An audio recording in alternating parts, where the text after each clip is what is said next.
Hey gang, it's your old buddy Platt, and today we try a classic drink named after a sports legend. That's next to Platt's Drink of the Week.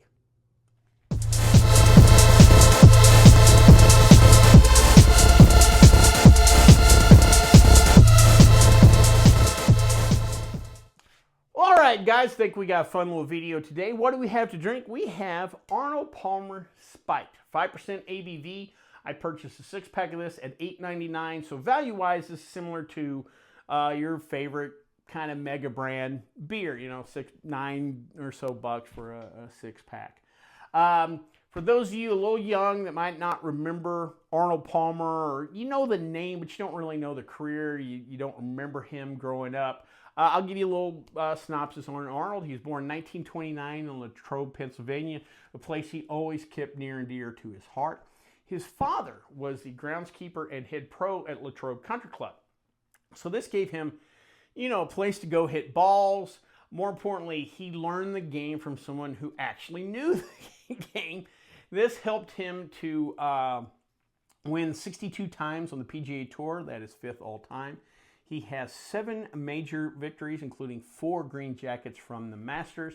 He was elected in the Golf Hall of Fame in 1974, and in 1960, he was named Sports Illustrated Sportsman of the Year. One of the things, though, that Arnold did that was different from other great golfers, there have been other great golfers before, Sam Snead, Ben Hogan, Byron Nelson, just to name a few. Arnold, though, took that you know, the fame and the notoriety he gained from the golf world and expanded it out to the business world. Probably before Michael Jordan, Arnold Palmer was the great sports endorser. For years and years and years, he led the money list on, you know, Forbes does the deal, athletes' earnings, you know, their salary plus endorsements. Arnold led that for years and years and years until Michael Jordan came to town, and probably led the way for guys like him and the modern day athletes. He was also one of the first to really build businesses off his brand, his name, and what he did for the game of golf and kind of expand out. He created Palmer Course Design, where he would design some of these really high-end resorts and golf courses, what have you. Something we see Tiger Woods do today and a lot of your top golfers. He was one of the first to do that. He also was one of the co-founders of the Golf Channel. If you're a golf nerd and you love watching Korn Ferry Tour, you know, championships or first rounds on Thursdays, you can thank Arnold Palmer for help bringing us the Golf Channel. Now, let's get on to the crux of this video and the drink Arnold Palmer. Most likely, Arnold Palmer was not the first human to ever put lemonade and iced tea together. He was probably the first guy that drank it that was as popular as he was, thus we got the Arnold Palmer. This topic actually was worthy enough of a 30 for 30 back in 2012, or a 30 for 30 short they did on the topic, and they actually interviewed Arnold and other people.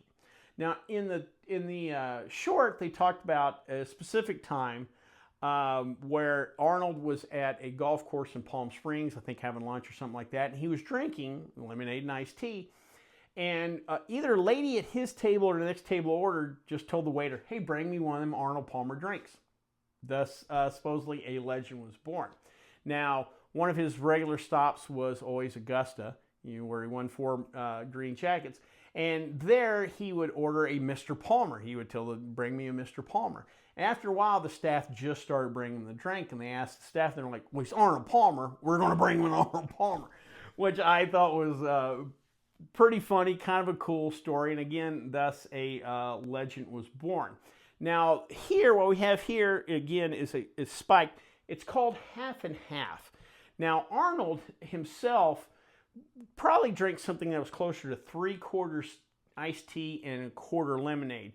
But nowadays, it's generally considered, you know, an equal mix.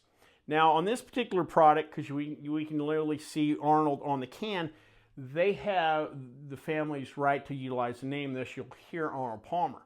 Other people that make a variation of this drink, you'll see the term half and half, but they do not have the right to use Arnold's name. Thus, you'll see that, but everybody knows it's an Arnold Palmer. Now, this particular product is produced in Memphis, Tennessee, but it's produced for Molson Coors. So this is under their umbrella of products.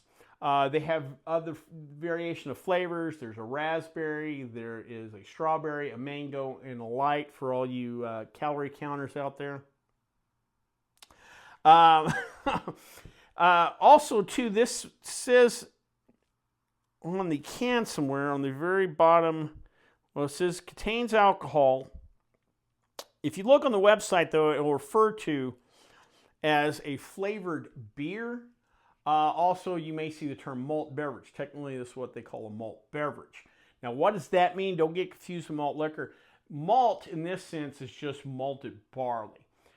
In the early days of like hard seltzers or this kind of stuff, they were called malt beverages back in the Zima days. And it's because they would throw a little bit of malted barley in there and it got regulated like beer. That means you could get sold at convenience stores and grocery stores.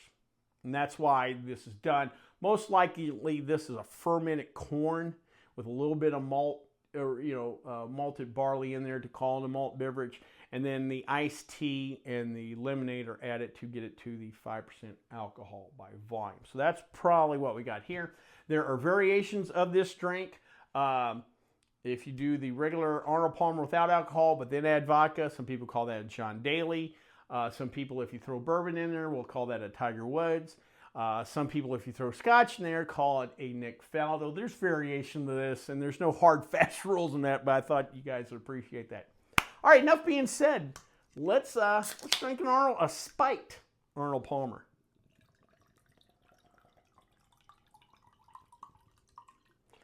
All right, looks like cloudy tea, which is what an Arnold Palmer would look like. I didn't throw any ice on there because I've kept this cold.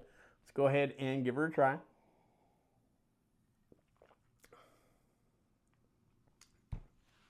Nice, light, refreshing. The lemonade hits me first. The tea comes later, and I think it's a black tea that kind of comes on a little bit later, but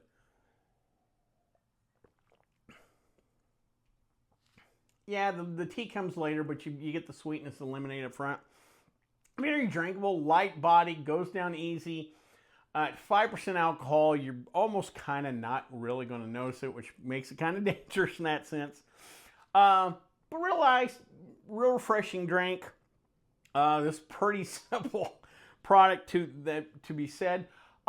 This, though, could be something you could definitely play around with. If you have flavored syrups or whatever, or you want to try the flavors, I totally would get that. Now the question is, who is this for, and would I buy it, and what purpose is it for? And the answer is, A, I would buy it. This is, let's be honest, a perfect drink to throw in your golf bag, and when you get in, throw it in the cooler they give you. A 6-pack of these, you sharing a cart with somebody, I totally get it. Maybe after mowing the lawn. Now, is this something I would drink an entire 6-pack of by myself? Probably not, but it'd be one of those things where, again, if you're playing golf with a buddy and you're not necessarily in the mood for a beer, God forsake, or just something else, you don't want something necessarily harder either. You don't want to start down and Crown and Cokes, too early or something like that. Like I said, I can see where a 6er of this in your, in a little cooler while you go play golf, split it with a friend. I can absolutely see that for sure. Again, I don't know if this is something I'd ever buy a case of or a lot of, but yeah, I'd split a 6-pack with somebody, no problem. Well, I hope you liked this video. If you did, please subscribe down below. Also, too, like the video because it lets YouTube know we're putting out good content. If you have any questions, comments, concerns, or things in the liquor store you'd like me to try, please leave me in the comment section, or you can always contact me on the Twitter page. Till next time, bombs up.